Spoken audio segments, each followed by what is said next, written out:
Hello guys, example number 5 को देख लेते हैं। Chapter number 1 electric charges and field का ये न्यूमेरिकल है। एग्जांपल नंबर 5 है, मतलब टॉपिक नंबर 2 के ऊपर बेस्ड है। सिमिलर आप ये कह सकते हो।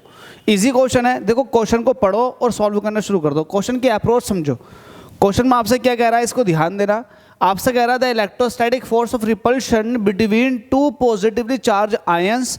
दो पॉजिटिवली चार्ज आयंस है, उनके बीच में एक फोर्स लग रही है। रिपल्सिव नेचर की होगी, वो तो 100% पता है। जब सिमिलर चार्जेस होते हैं तो हमेशा रिपल्सिव फोर्स लगती है। पहली बात तो ये।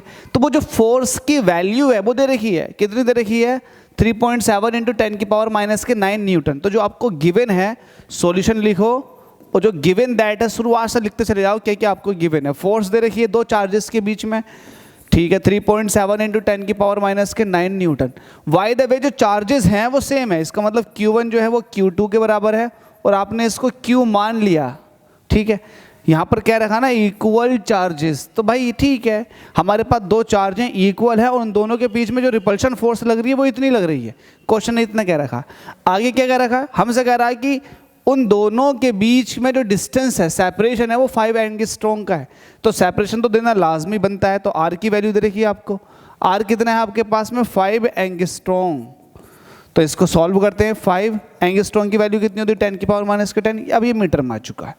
आपको बताना एक एंगस्ट्रॉम जो होता है वो कितना होता है? 10⁻⁻10 मीटर के बराबर होता है। तो ये वाली बात आप याद रख सकते हैं, कोई दिक्कत नहीं है। How many electrons are missing from each ion. देखो इलेक्ट्रॉन मिसिंग की बात कर रहा, तो इलेक्ट्रॉन मिसिंग का मतलब ये है नंबर ऑफ इलेक्ट्रॉन, क्योंकि पॉजिटिवली आयंस थे तो जाहिर सी बात है इसके पास से भी इलेक्ट्रॉन कम है, इसके पास भी इलेक्ट्रॉन कम है। अब चार्ज इक्वल है तो इक्वल नंबर ऑफ इलेक्ट्रॉन कम होंगे। बट ये कब निकलते हैं? ये तब निकलते हैं जब आपको चार्ज की वैल्यू दे रखी होती है। तो जब चार्ज की वैल्यू नहीं दे रखी तो पहला चार्ज फाइंड आउट करें। चार्ज एक बार फाइंड आउट हो गया तो Q = any quantization of electric charge लगा करके वहाँ से हम N निकाल सकते हैं। तो उसके लिए सबसे पहले आपको Q निकालना पड़ेगा ही पड़ेगा। ये वाली बात यहाँ लगा देते हैं क्वेश्चन मार्क और इसे रफ कर देते हैं। सॉल्व करना शुरू करते हैं। सॉल्व करेंगे। वी नो दैट, हम जानते हैं। देखो जब आपके पास फोर्स दे रखी हो, दो चार्जेस दे रखे हों और सेपरेशन दे रखा होगा तो जाहिर सी बात है कूलॉम्स लॉ की तरफ को मूव करेंगे। तो हमें पता है F = कितना होता है? 1/4πε0 Q1 Q2/R²। F की वैल्यू यहाँ पर दे ही हुई है, लगाओ वैल्यू को जल्दी से फटाफट। कितनी दे रखी है भाई? आपको अच्छे से पता है 3.7 × 10⁻⁻9 न्यूटन। इसकी वैल्यू आपको पता है कितनी होती है, ये कांस्टेंट है 9 × 10⁻⁹, ठीक है। Q1 और Q2 दोनों की वैल्यू Q है तो ये हो जाएगा Q²। नीचे डिस्टेंस का स्क्वायर करना है। डिस्टेंस कितनी है? 5 × 10⁻⁻10। तो ये दो बार लिखेंगे, 5 × 10⁻⁻10, 5 × 10⁻⁻10। और ये हमें अच्छे से पता है जो डिवाइड में होती है वो इक्वल के दूसरी साइड में मल्टीप्लाई में चली जाती है, और जो मल्टीप्लाई वाली चीज़ होती है वो इक्वल के दूसरी साइड में डिवाइड में आ जाती है। ऐसा क्यों कर रहे हैं? क्योंकि आपको Q की वैल्यू फाइंड आउट करनी है। तो गाइज हमारे पास ये हमारी क्वेरी है कि हमें Q निकालना। तो आप यहाँ लिख दो Q²। और जो डिवाइड की चीज़ थी वो मल्टीप्लाई में, डिवाइड की चीज़ मल्टीप्लाई में, तो 3.7 × 10⁻⁹ हो गया माइनस के। इसके डिवाइड में क्या पहुँचेगा? मल्टीप्लाई में क्या पहुँचेगा? मल्टीप्लाई में पहुँचेगा 5 × 10⁻⁻10, 5 × 10⁻⁻10। तो 5 × 5 25 × 10⁻⁻20। ये तो मल्टीप्लाई में पहुँचेगा। बिल्कुल ठीक है, घुमा के दिखा दिया मैंने इसको। और जो मल्टीप्लाई में था Q² के वो डिवाइड में पहुँच जाएगा। तो 9 × 10⁻⁹ ये मल्टीप्लाई में था, ये डिवाइड में आ गया। बस इस कैलकुलेशन को सॉल्व कर लो, आपके पास आपका आंसर है। जल्दी से सॉल्व कर लेते हैं। आपके पास क्या क्या निकल कर आया ये देख लो। 3.7। अब देखो मैं अगर पॉइंट यहाँ से उड़ा दूँ तो नीचे 10 हो जाएगा, कोई दिक्कत नहीं होनी चाहिए। 37 ये है, 25 ये है, दोनों को एक साथ लिख लो जल्दी से।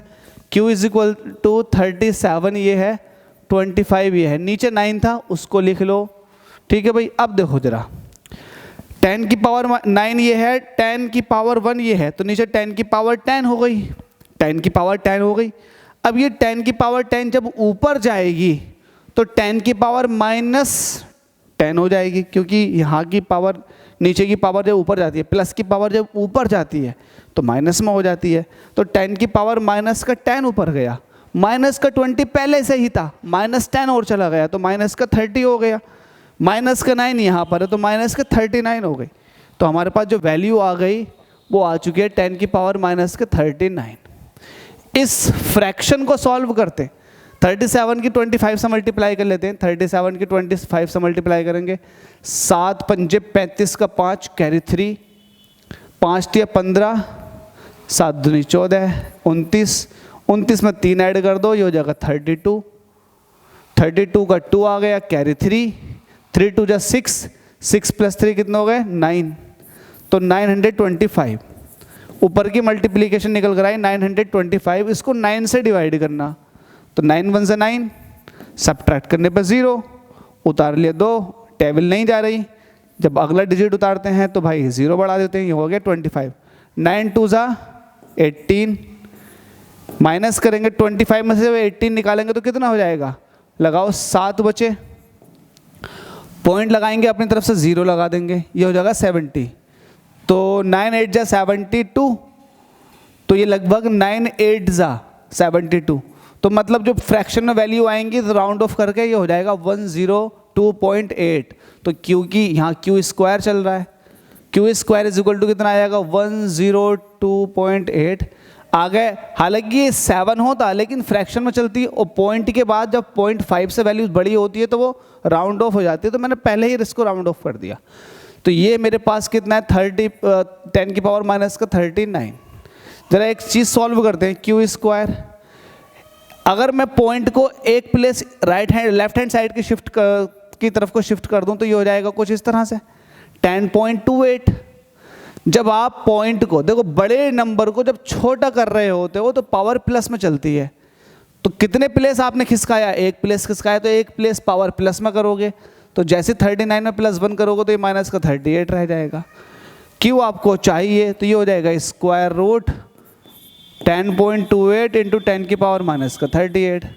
आपको ये अच्छे से पता है 10.28 1028 बताओ किसका स्क्वायर रूट होता है, 1028 1028 किसका स्क्वायर रूट होता है, तो ये होता है 32 का।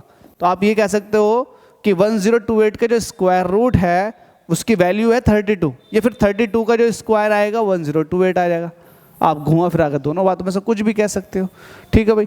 तो यहाँ वैल्यू कितनी लिखूँगा, अब मैं यहाँ 32 लिखता लेकिन जब पॉइंट 2 के बाद हो तो ये 3.2 हो जाएगा, 3.2 10 की पावर माइनस का 38 जब निकल कर आएगी तो ये 19 की फॉर्म में निकल कर आएगी, जस्ट हाफ, बिल्कुल कोई दिक्कत नहीं है इसमें, कोई भी दिक्कत नहीं है। तो ये आपके पास चार्ज आ चुका है कूलाम में। तो भाई आपसे ये पूछा गया था कि ये बता दो कि दोनों जो पॉजिटिव चार्ज हैं रखे हुए उनके पास कितने इलेक्ट्रॉन मिसिंग है। तो इलेक्ट्रॉन तब निकालते हैं जब चार्ज पता होता है, चार्ज निकल कर आ गया। ये चार्ज वो चार्ज है जो इलेक्ट्रॉन के मिसिंग होने की वजह से डेवलप हुआ। तो हम ये पता लगा सकते हैं कितने इलेक्ट्रॉन मिसिंग थे, बिल्कुल आपको पता है, since Q is equal to क्या होती है, N ही होती है। Q आपके पास है, आपको N निकालना है तो N इज इक्वल टू हो जाएगा Q/E। हो जाएगा या नहीं हो जाएगा Q/E, बिल्कुल हो जाएगा। इस वाले पार्ट को मैं रफ कर देता हूँ, ठीक है, इतने से हिस्से में ही सॉल्व हो जाएगा अभी। N आपको चाहिए, Q की वैल्यू कितनी निकल कर आई है 3.2 इंटू 10 की पावर माइनस के 19, और यहाँ जो E है E फॉर इलेक्ट्रॉन, इलेक्ट्रॉन का चार्ज, और ये आपको अच्छे से पता है इसकी वैल्यू होती है 1.6 इंटू 10 की पावर माइनस के 19 कूलाम। इससे ये कट चुका है, 16 का जस्ट डबल होता है 3.2, तो इसका मतलब N कितना निकल कर आ जाएगा 2 इलेक्ट्रॉन्स। समझ गए आप, N की वैल्यू कितनी आ गई 2 आ चुकी है। तो इसका मतलब ये हुआ कि हर एक पॉजिटिव चार्ज पर, जो पॉजिटिव चार्ज पर चार्ज की वैल्यू थी वो 2 इलेक्ट्रॉनों की वजह से डेवलप हुई थी। तो इसका मतलब ये भी हो गया कि 2 इलेक्ट्रॉन मिसिंग है दोनों चार्जेस से। आई होप आपको समझ में आ गया होगा, इसमें कोई दिक्कत नहीं होनी चाहिए। मैं इसको एक बार रिकॉल कर देता हूँ। रिकॉल में क्या था, इलेक्ट्रोस्टैटिक फोर्स ऑफ रिपल्शन की बात कर रहा था। 2 पॉजिटिवली चार्ज आयंस के बीच में दे रखी थी, उसकी वैल्यू सेपरेशन दे रखा था, और यहाँ पर चार्ज इक्वल कह रखा था। तो हमने सबसे पहले Q की वैल्यू फाइंड आउट की। Q की वैल्यू निकालने के बाद में भाई क्वांटाइजेशन ऑफ इलेक्ट्रिक चार्ज आपने Q is equal to NE लगाया, वहाँ से आपने N निकाला। एन का मतलब ये है कि इलेक्ट्रॉन कितने मिसिंग हैं या फिर एक्सेस अमाउंट में। फिलहाल यहाँ पर पॉजिटिव चार्ज है तो इलेक्ट्रॉन मिसिंग ही होंगे। आई होप आपको समझ में आ गया होगा। अगर समझ में आ गया हो तो भाई चैनल को लाइक सब्सक्राइब भी कर दें, वीडियो को लाइक कर दें और हो सके तो शेयर भी कर सकते हैं इस वीडियो का link. Thank you so much.